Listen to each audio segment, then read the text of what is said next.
And now, it's 10 a.m. Let's just get down to it. And it's time for your sports fix. Strap yourselves in, folks. From two guys who have covered the teams you're passionate about for years. We are professionals. This is Jake Scott and Ben Anderson on 97.5 The KSL Sports Zone. Jake and Ben, 97.5 The KSL Sports Zone. Jake Scott, Ben Anderson. You know, being a radio producer at one point in my career, Ben, you know, we've talked about this. You start to think of life through a weird lens, like drops and stuff. Another one is the beginning of songs, because you use them as bumpers, right? And usually, you know, you can create a special bumper where you jump in the middle of a song, but for the most part, you're using the beginning of songs. So you weirdly listen to the radio for like the beginning 30 seconds of a song or 45 seconds of a song or whatever. Is it slow to get into it? Is it quick? Like Bob O'Reilly is a great bumper music, but you have to cut off like the first 30 seconds because it's just at least it's the keyboard. Or it's a slow burn. Slow burn. Yeah. That song, one of the great ones. Yeah. Like one of the great lead-in bumper beginning songs ever. As weird as that is. Maybe that's a What You Got Wednesday. Best openings to songs? The best starts of songs? Okay. Best bumper music? Okay. I don't know. That one might be a little difficult. We would not overlap, likely, either. Agreed. Yeah. It's pretty niche. It is pretty niche. But, so maybe we got to workshop that. But I do weirdly listen to songs, in particular to the first like 30 seconds, because I got into that habit. But that song is one of the great bumper first songs, 30 seconds or whatever, first 45-second songs. No question. I did that with skateboarding. I thought of, because I was editing parts together, and I was like, well, this song would look good for skateboarding because it has certain beats. And then also, every set of stairs I've ever looked at or handrail I use in my life now, I'm like, wonder if I could skateboard on that. And I'm like, I haven't skateboarded in 10 years, and I haven't skateboarded seriously in 20-plus years. So, no, but it never leaves you. You played a new skate game? My son has. I downloaded it, and he's played it. So it's pretty cool. Yeah. You know what my favorite one is? Maybe at least favorite at the moment, because this is look up, see if we have it in the system, Christian, the Spencer Davis Group. And Give Me Some Lovin', I believe, is the name of the song. You'll recognize the beginning, I'm sure, when you hear it. But this is like my favorite of all time. Like a good build, you know.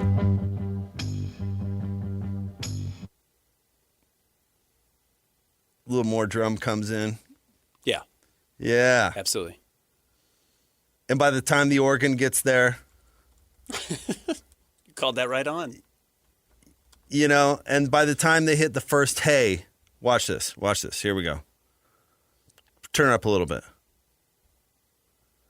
Happy Tuesday, everyone. It's the Jake and Ben Show right here on 97.5, the KSL Sports Zone. Yeah, it's going to be a good day. You know what I'm saying? I do. And this is a jazzy song. And I'm so glad we made it. Yeah. We're here. We made it. To Wednesday. Yes, we did. Well, we got past, you could celebrate that. It is the first day of the NBA preseason. We did make it to the NBA preseason. We sure did. Yeah. If we wanted more on theme, Christian does a good job. Could have played Benny Boone today. Did you see his big picture out in front of Delta Center? I did not notice, no. Okay. Yeah, his trailer's out there. And so there's a big picture, and it doesn't say Benson Boone. It says Benny Boone. He's got like his arms spread over a couch. So he's over there now. You know, it's weird what you pay attention to when you drive by. I was looking at the still being constructed structure on the parking lot. Yeah. So, like, because we were talking the other day about, you know, I'm sure they're still working on stuff. You know what I mean? Mm-hmm. And I bet it looks like they're going to be working on that one for a minute. Yeah, that won't be done by Monday. No, that's at least that was my thought. Now I don't know construction. You never know, I guess. You've seen those wacky home renovation shows on TV. Who knows what they can do? Yeah.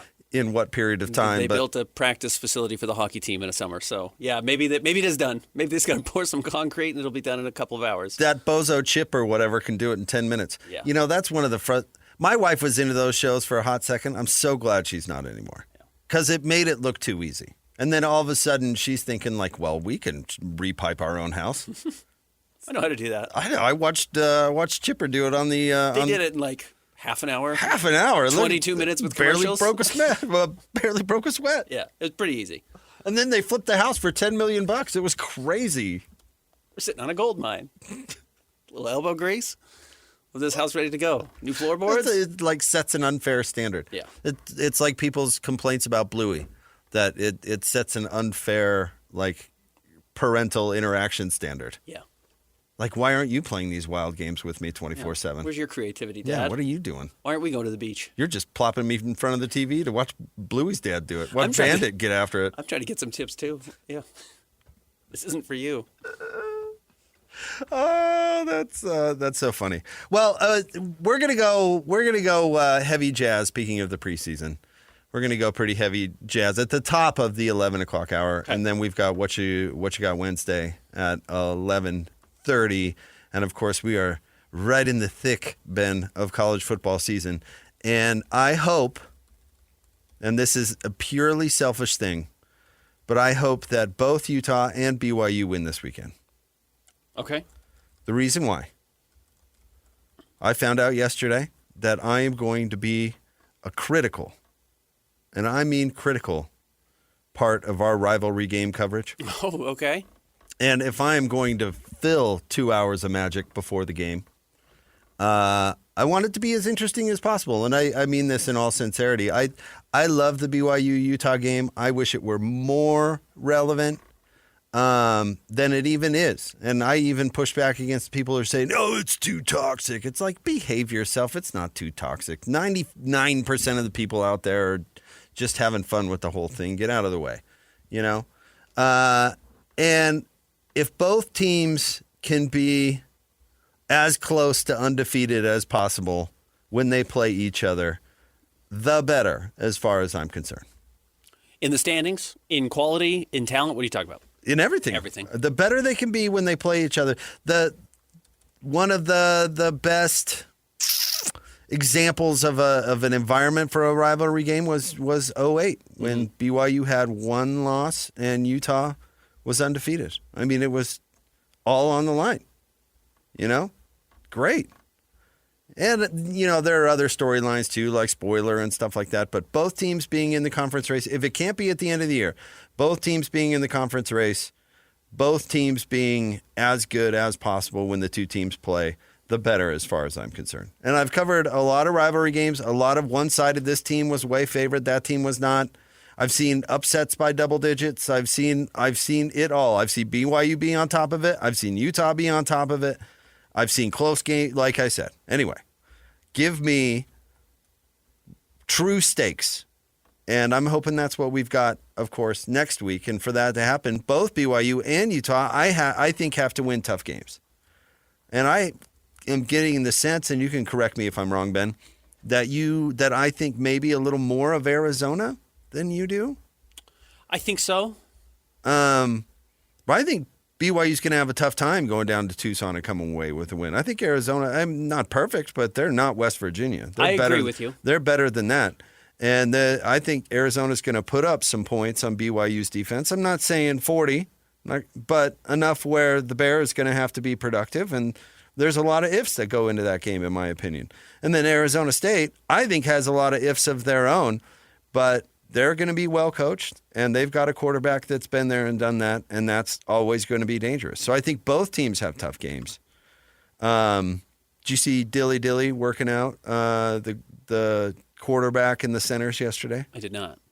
So you and I both alerted Mickey Mental to the weather forecast yesterday, and Saturday looks like it's going to be a bit Ugly. moist. Yeah. He was watering down all the footballs. He's like over there with water bottles, like watering down all the football. It looks like he's spraying his players, but he's not. He's watering down all the footballs, and they're throwing with the wet footballs and stuff like that. I think highly of Dillingham. I think he's a good coach, and I think he knows how to win specifically in Tempe. I think he's got a recipe specifically for that. That being said, Cam Scattaboo won him like 5 games last year. Yeah. He himself lifted the team. And so I don't think they're as good as they were last year. I agree with you. They're certainly not. And I don't think they're going to the playoffs. If Utah can move the football on their defense, which I would guess they can, then I give Utah a really good shot. Both teams, I would pick at this moment to win. But I guess what I'm saying is I hope they both win. I hope it sets up a really cool, special rivalry week. I am more inclined to think BYU is going to win this weekend than Utah. That doesn't mean I don't think Utah can or should beat Arizona State. I just think Arizona State is a better team than Arizona. I think Utah and BYU are very comparable as far as talent goes. And while I expect BYU to beat Arizona, I certainly don't think BYU should head to Arizona expecting to win the way you can roll into some games expecting to win, a la West Virginia, Oklahoma State this year, some of those bad teams, Central Florida for the most part. So, yeah, this is a game where BYU certainly needs to bring it, and you hope that neither of these teams is overlooking this game for Utah or for BYU. And I think there is a trap for that potentially to happen. You know, Utah comes off a bye week.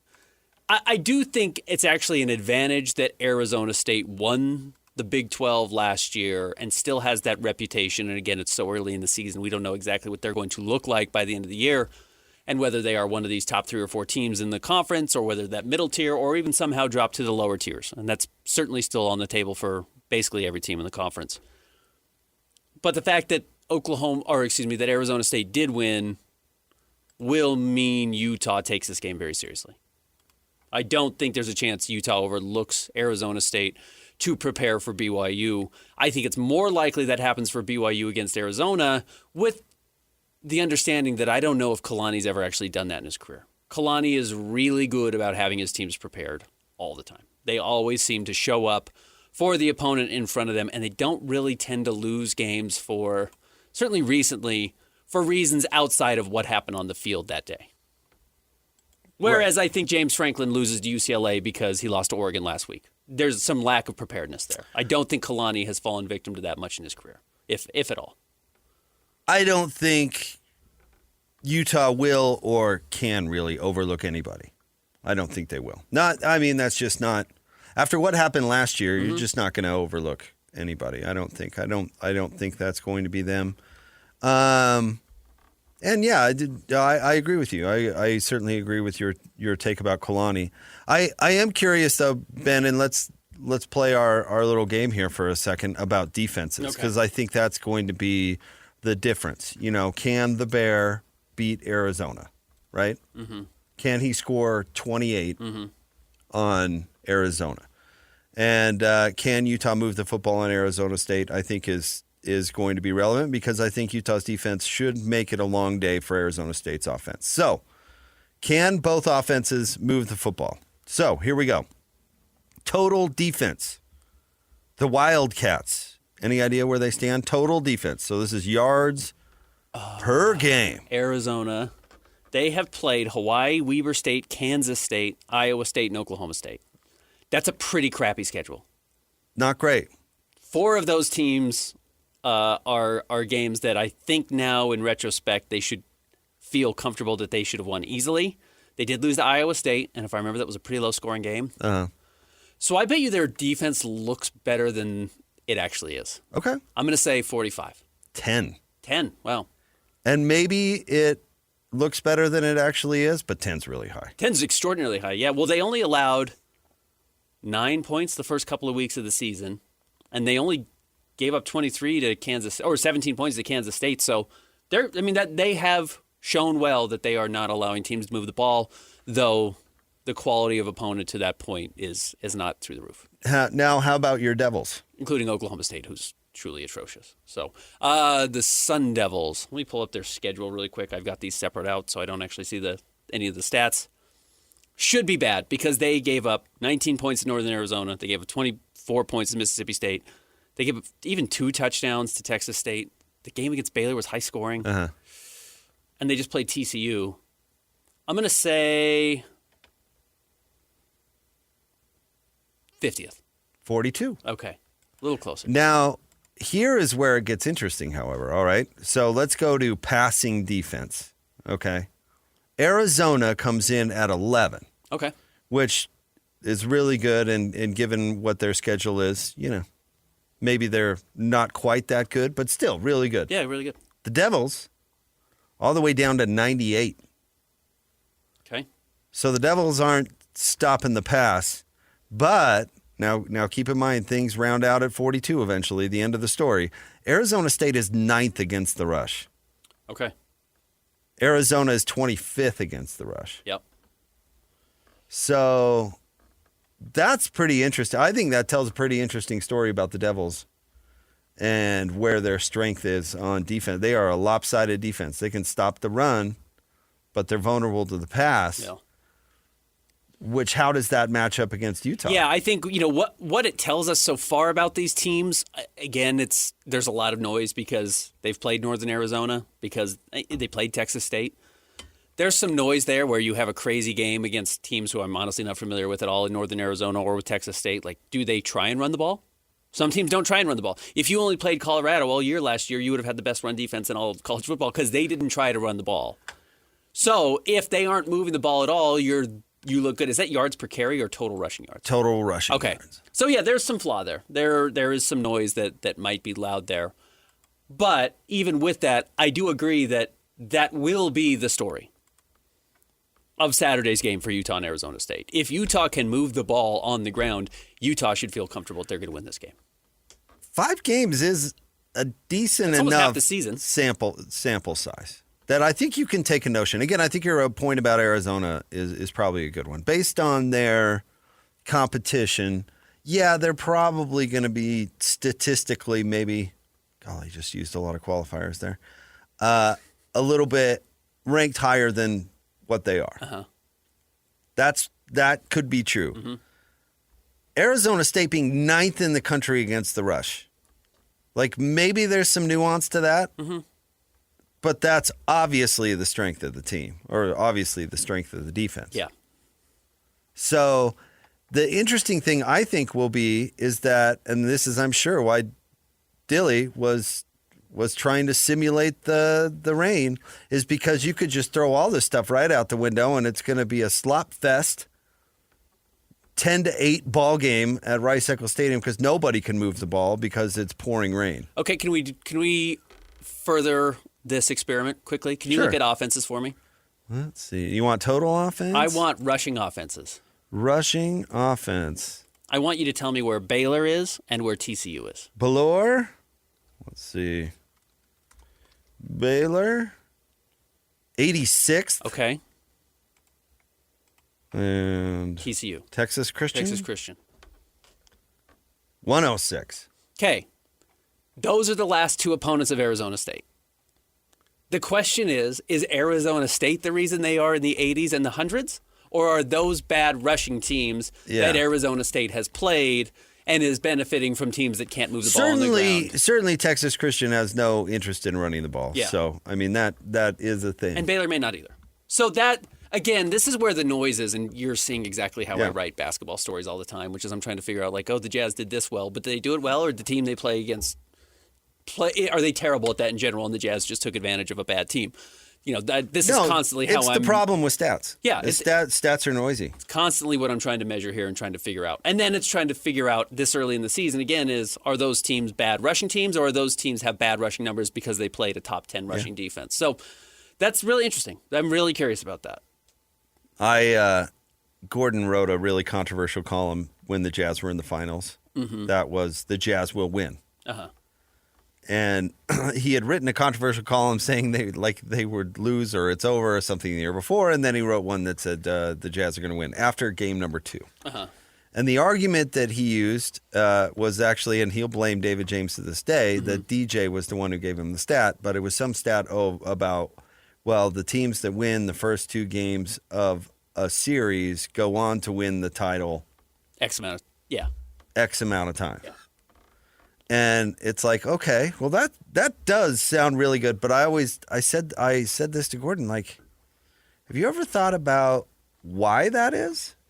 Is it because of home court? Is it because that's usually the team that is favored in the series, and that's why it is? It has nothing to do with winning the first 2 games, actually. It has everything to do with where did you start because you're the better team. Right. You're the favorite. Right. So doesn't that play a little bit into that stat? And it's not just about winning the first two games. It's who is winning the first two games. Right. That totally alters. Winning the first two games certainly helps. You're halfway home. Right. But did you win the first two games because you're just the better team, and that's why, and are you starting the games at home because you've been the better team all season? It's not really your home court advantage or whatever. To your point, I think, right, exactly right. That's the hard part about stats. Can we play the same game with Arizona? Yeah. Quickly, what did you say? They were 9th in passing defense? We're 10th in total defense. 10th in total defense. And weren't they very high in passing? Did you tell me they were higher in passing They were, yes. 11th in passing, and then still like 24th in rushing. So, but let's look at passing. Okay, let me look at. Can you switch over to offenses for me quickly? Sorry, I know this is noisy, and I know this is statistical radio, which is not always captivating, fun. but Hold I do on, think I'm this lost. is interesting. Stop it, Ben. I'm lost. I want passing offenses. Okay. Kansas State. Yeah, I know. Thrilling. The great Avery Johnson. Kansas State. 72. Okay. Iowa State. Notoriously huge offense. Iowa State, Matt Campbell. Iowa. 56. 56. Oklahoma State. Wow, 113. Okay. Those are the three Big 12 teams Arizona has played so far. You're talking about Avery Johnson, who can't throw the ball. We talked about this yesterday. Yeah, he did not become Tyler Huntley, who figured out how to throw the ball later in his career. Oklahoma State doesn't have a quarterback, and Iowa State doesn't have an offense. I mean, they do, but you know. I get your point. So to the point, the best passing team they've played is, would you say 56th? Yeah. So do I actually believe they're a top 9 passing defense? Statistically, they are. Do I think performance-wise they actually are? No. It will be a challenge for BYU. I have no doubt about that. But I do think when you have Chase Roberts and you have Parker Kingston, you have an ability to move the ball. Now tell me the relevance of this. Okay. Scoring defense. Okay. Because Arizona's not top 10 in scoring defense, but they are 19. Okay. And they're holding opponents to, let's see here, 15.6 points per game. So, again, they started out with 9 points total in their first 2 games. And Arizona State, by the way, is 50th. Yeah. I think that's relevant because maybe I'm thinking of BYU season too much through this lens, but what bar does the offense have to get to? Do they have to score 21 points? Do they have to score 28 points? Whatever the case may be. And that would be above Arizona's average. You have to score more than Arizona has given up. Yep. And Arizona has not had great offense this year. 14 points against Iowa State, 41 points against Oklahoma State, but that basically doesn't count. 23 points against Kansas State, who has not been able to really slow people down or beat anybody necessarily. So I'm not a huge believer in this offense. And I do think the reason I think BYU is going to win this game is because I think Noah Fafita is going to throw the ball away. Okay, wait, real quick, scoring offense. Okay. Last one. 49th. Arizona is scoring 33 points per game. Which is a good number. Yeah, that will go down against BYU, I'd bet, but how much? Yeah, is it 2 touchdowns? Yeah. Yeah. Can they hold that in the teens? Here's the thing. I think BYU's formula for winning games is not at all different from what it was last year. And I'm not sure Bear is quite as qualified to win games late the way we saw last season. But I do think the defense and special teams' ability to make plays is going to play a big difference. And I still think the ability to generate turnovers, especially with what has turned into a hallmark of their defense suddenly at BYU, that they have A-plus corners who set the defense up, set the offense up, if not just pick sixes in general. I think they're going to attack Noah Fafita that way. I think they're going to have success. Jay Hill was a corner. Yes, he was. And brought some dudes with him and then knows how to find dudes. So he's done a great job. And get them to BYU, which is easier now than it used to be. Yes, it is. Roll them out of Bentley. But he still had to buck a trend and create a new identity because that was well known that that's not what BYU is known for. Top 3 stories of the day at KSLSports.com. Coming up next, it's Jake and Ben, 97.5, the KSL Sports Zone. It's time to break down the biggest stories of the day. This is the top 3 stories of the day on KSLSports.com. 97.5, the KSL Sports Zone. See? Love this tune. Jake and Ben, 97.5, the KSL Sports Zone. Jake, Scott, Ben, Anderson. It's time for the top 3 stories of the day at KSLSports.com. Brought to you by J. Brooks Jewelers. Cherish your love with J. Brooks Jewelers. Explore their expertly crafted engagement rings made from the finest materials. J. Brooks Jewelers. All right, Christian, where do you want to start today? Number 1, the Jazz open preseason tonight against the Rockets. And a very lengthy injury report, which I don't think is what the Jazz were hoping for. I don't know, again, what this season's going to look like as far as guys playing and not playing and how it's going to differ from last year. I think they would like it to differ from last year. But after what happened last season, with the number of convenient injuries throughout the year to make sure they only won 17 games, opening the year with Isaiah Collier, Kyle Filipowski, Walker Kessler, Lauri Markkanen, and George Niang all on the injury report, it's probably not the PR move they were hoping for. That's funny. I just naturally assumed that this is the first preseason game and they're not going to play everybody. Which a lot of teams aren't. That's been a thing for a long time. Now, George is actually hurt. Oh, these guys are all actually hurt. That's the problem, is these guys are all actually beat up. But yeah, I don't know. I'm not reading too much into it. It's the first preseason game. I honestly expect they don't want to get a look at any of those guys.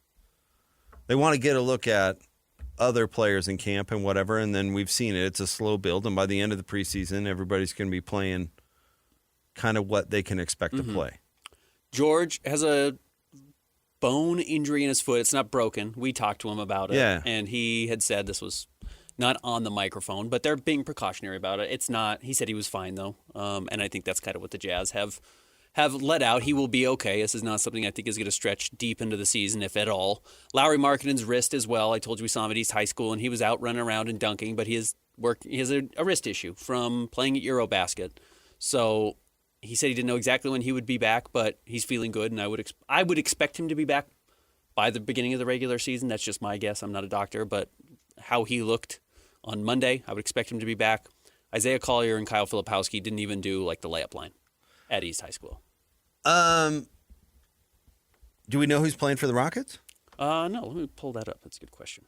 Where do you have the Rockets? If the preseason Ben speculation, where are they going to finish in the West poll? They finished second last year. Yeah, they're going to be worse than that, which is hard because they went out and traded a lot to get Kevin Durant with the expectation that not that they would jump OKC. OKC should win, if they're healthy, 65 games again. I don't think anyone else is going to get close to that. But I think losing Fred VanVleet specifically is really hard. Teams that don't have point guards don't win. And they don't have a point guard. Yeah, that's an issue. It's a real issue. They may have to make a trade.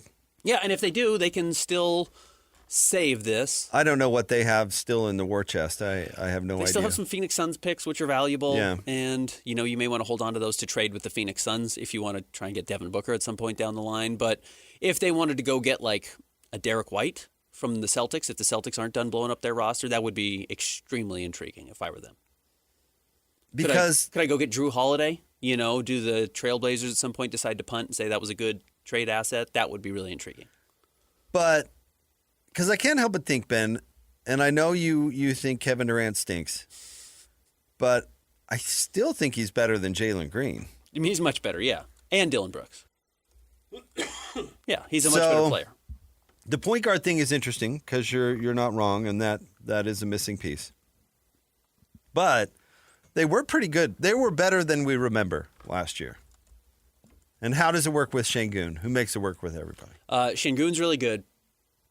I think Kevin Durant is really good. Amen Thompson's good, though I think he's probably getting crowned a year early. But no, they need consistent scoring, and in theory, that's what you get from Kevin Durant. And he doesn't have to share really with anybody. Mm-hmm.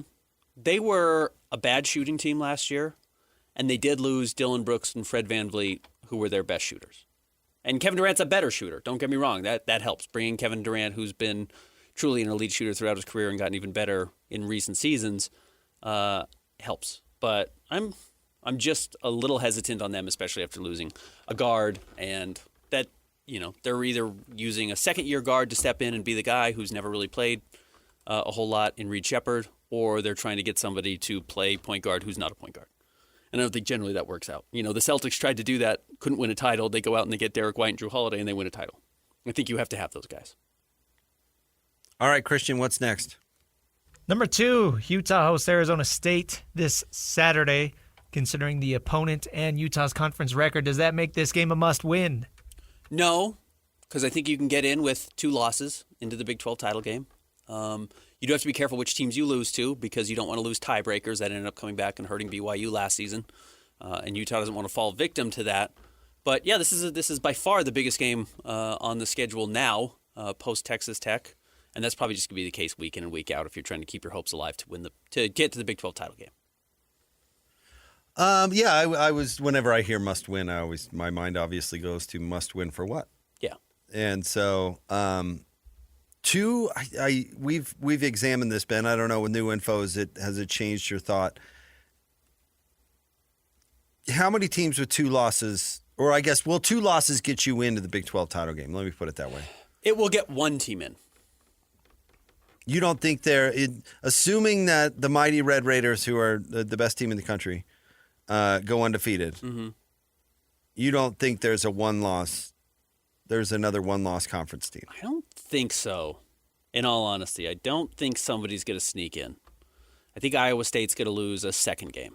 The tough thing with this, though, if Utah loses to Arizona State, right now Arizona State doesn't have any conference losses, and they'd have the tiebreaker over Utah, so you're essentially banking on Arizona State to lose 3 games.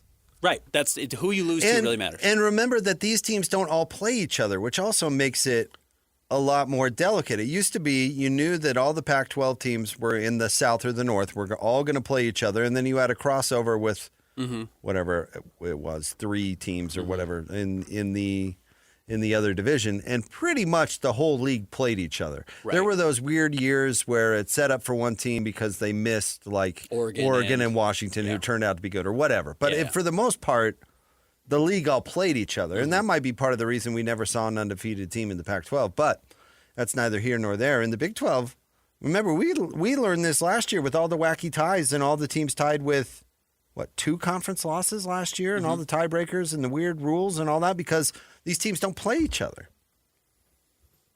Arizona State's scheduled the rest of the way. Utah, Texas Tech, Houston, Iowa State, West Virginia, Colorado, Arizona. They are not going to escape with fewer than 2 losses in conference. Arizona State's unlucky. They got most of the good teams in league. Yeah. It would appear. I don't think they go 2-0 over the next 2 weeks. But if you look at who is it? It's Iowa State or somebody's got. So here, let me bring it up. Somebody's got like a fairly lightweight kind of thing down the stretch. Here's Iowa State at Colorado, BYU at home, Arizona State at home, at TCU, Kansas at home, at Oklahoma State. Texas Tech has a breeze of a schedule. Yeah, is that who it is? Is it the Raiders? Start with Kansas, Arizona State, which is tough, on the road, Oklahoma State, Kansas State, BYU, tough, at home, though, Central Florida, West Virginia. So I don't see them certainly not losing more than 2 games, and I don't know if I see 2 losses there either. So I think they're going to get in with 1 or fewer losses, and I think everyone else loses 2 games. Well, and as we know, BYU's got a brutal stretch at Arizona, Utah at home, at Iowa State, at Texas Tech, TCU at home, at Cincinnati. I mean, that's every good team in the league right there in a row. And then finish it up with UCF at home. Thanks for that. Yeah. Man, that's tough. Yeah, it's really brutal. So Kalani called it the toughest stretch in BYU football history, and I'd have to agree with him. I think that's probably accurate. That's brutal. All right, what's next? Number 3, this is a bit of a evergreen story, but Lauri Markkanen's name popping up in more trade rumors. Chris Mannix. This time, boxing expert Chris Mannix reporting that the Jazz are very open to trading Lauri Markkanen. And this is kind of tucked into an article about Giannis because there were rumors that Giannis said he would have considered going and playing for the Knicks this season if he were to get traded away from the Bucks. But he also said the name he consistently hears the most before the trade deadline is Lauri Markkanen. Look, the Jazz shopped Lauri in 2024. Lauri signed his contract specifically when he did to make sure that they couldn't trade him in season that year. I'm sure they explored it last summer after he became available again, but he was coming off of a so-so season, so he's coming off of a worse season now. So they would be selling low. But No, one of the big conversations, and Locke has talked about this quite a bit, is, he thinks Lauri Markkanen's going to be on the next good Jazz team, the next time they make the playoffs, and I don't. We've talked about it on this show. I don't think he will be here. And Lauri's very good. I just think the Jazz are recognizing that their timeline is further out still. Yeah. And that they may want to have the $40 million that Lauri makes spent in other ways. Why would you make... I guess the way I look at it is why would you make anybody untouchable? I mean, regardless of the timeline. I guess the closest thing the Jazz have to untouchable is Ace Bailey, but I'm old enough to remember when the Cavs traded Andrew Wiggins for Kevin Love. Yeah. I mean, we've never seen Ace Bailey play. Why would Austin Ainge hang up the phone if somebody said, I'm interested in Lauri Markkanen? It's kind of the funny thing about those types of reports is, I mean, who in the NBA is truly untouchable? Right. Luka got traded last year. Nobody. Probably Jokic, because he's the best player, so you're just not getting equal value back. And there's no really grumbling he doesn't want to go anywhere else. I mean, the thing, like Giannis would be untouchable, but Giannis, I think, is on the fence about whether or not he wants to be a Buck. Right. But, yeah, beyond that, nobody. I mean, right. Jokic is the best player. I keep probably hearing shouldn't trade him. The Jazz, a team going young, want to trade a veteran. I mean, that shouldn't shock anybody. Now, there are teams that have to make a trade regardless. Over the summer, the Suns had to trade Kevin Durant. He didn't want to be there. They didn't want him. They had to find a way to split that up. The Jazz aren't anywhere near that with Lauri at all. Never will be. I don't think. No, I totally agree. But that doesn't mean the Jazz won't listen and maybe be aggressive and maybe even make more phone calls on behalf of improving the team or building the team in a different way, using Lauri as an asset to get there. But the point still remains, they don't have to do anything. No, at all. And remember that desperation is a stinky cologne.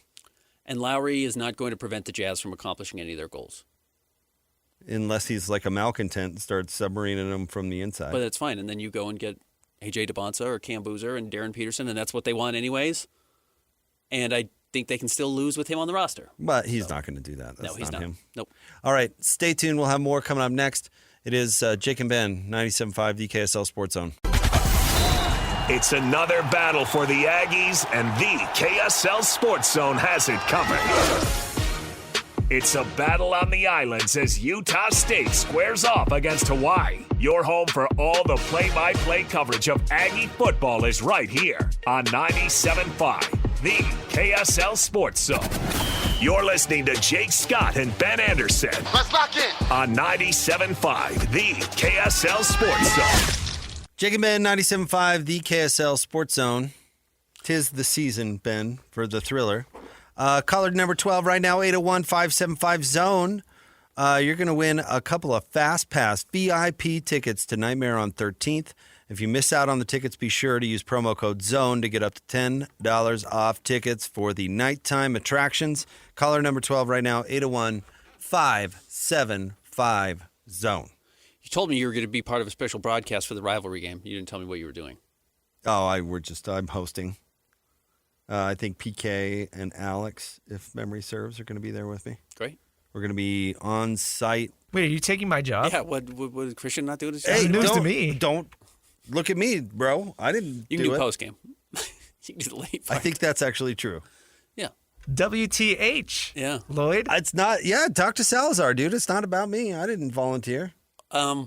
Somewhat related. I just read through a Jazz press conference, or a press release, and they announced all the broadcast stuff for the season. I didn't see your name. Do you still have a job? Are you serious? Yeah, your name's not in there. It's about how they're broadcasting the preseason. And am I correct? You're not doing pre-half We're not and doing post? preseason. So my suspicion is this was a preseason announcement and not a Jake's not around. Because they didn't say anything about pre-half and post on 97.5, the KSL Sports Oh, good. Zone. Okay. It wasn't like they announced that Coach Lacombe and yet to be named host Yeah, that is would coming be back. That would be a bad sign. But yeah, this is usually when I do get my annual Press release. mention in a press release. So I just want to make sure everything. You I haven't heard think anything so. to the I don't know. contrary. You'd think they Now, would- Christian just heard that he was out of BYU Utah. So Yeah, right. I hope guess you never know. I guess yeah. I mean, I've experienced it firsthand. But they do have my number. I bet you're fine. I hope you're fine. If I end up not being fine, then this is going to be a really sad conversation. Yeah, this will go back and have age poorly. Very poorly. But yeah, at least last I checked. Okay. But I don't know. Maybe somebody's going to, maybe my phone. I haven't checked my phone in a while. Well, there's been some changes over there too, right? Well, yeah, Chris Barney is now. Right, the boss. Because Travis, Chris has always been the boss, but we're now under Chris's direction, wing. Because Travis took an exciting opportunity with Amazon, if I'm not mistaken. Yes. So, which is awesome. How do you think that's going to go, Amazon, doing basketball? I think it'll be good. I think it'll be fine. Yeah, Amazon has shown, while I don't love their talent for their football broadcast, the broadcast itself looks fine. It looks good. I love Fitzmagic. He does well, and I like cranky old Al, but some of we talked about it, some of the football player talent they have has not worked well. And Amazon has gone really heavy on basketball player talent to come in and be analysts and not a lot of media members, which I'm a little skeptical of. There's a reason ESPN got rid of the players-only broadcast. Like traditionally, you want somebody who does broadcasting, not just players. But you get Dirk, and they've got Dwayne Wade, and they've got some names. So we'll see how that goes. The players-only broadcast might have been the worst thing to happen to television since the Magic Hour? It was... Yeah. It was not good. It was so bad. Yeah. And, some guys have gotten better. Chris Webber has become better at it, and Reggie has become a much better color analyst. Reggie's still not perfect, but he's better than he was then. But that was the problem. They had Reggie and Chris Webber doing things that no, never done before. There needs to be a player could become this, but there needs to be a broadcaster who organizes and runs the broadcast. Yeah. Because it's actually, here's the weird thing, and there are some color analysts that are better than others, and there's some play-by-play guys that are better than others, but really, it doesn't matter. They are not the product, which I think it's wild that, these big networks are paying Joe Buck and Troy Aikman $20 million a year, whatever it is, because you know what? We're all going to watch the game regardless of who is talking. You get some idiot who comes in as a new chief something, and spends a bunch of money on a study saying, what do fans respond to? And they say, well, Jake Scott likes Fitzmagic. And a bunch of people say that. So they say that must be the answer of what people like. So we're going to go out and load up on that person. We're going to get 5 versions of him because people love that. We're going to give people exactly what they want. It's like that lacks context entirely. You like him because he bounces well off of the broadcaster. Yeah, he's not the whole story. There are other parts of the story that you have to represent, and the players play a big role in that. But idiot guy running this who used to run some law firm or VC somewhere and is coming in now with this new executive job thinks he knows more than everybody does. And so he hires that guy. And then the broadcast stinks. And then they have to shell it and have to pay all these people to go away. And then they go back to this, what if we bring in some old pros? What if we go and get some of the broadcasters to come in? And I kind of think, why does the Manning thing work for me? Because I haven't watched it yet this year, but I've watched the Manning thing in the past and been enjoyed by it. And I don't know, what was the difference between the players-only broadcast, which was a complete disorganized mess, and the Manning cast, which at least seems to have some rails where it stays on a little bit. It helps that they're not there. So there's not pressure to call the games. Okay.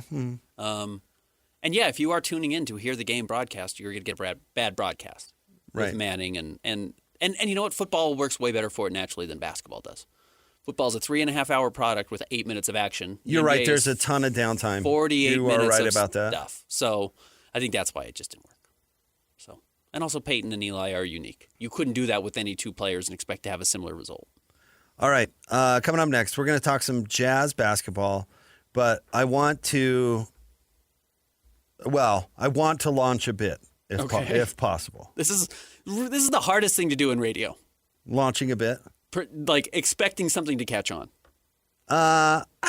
This might not be that relevant. Okay.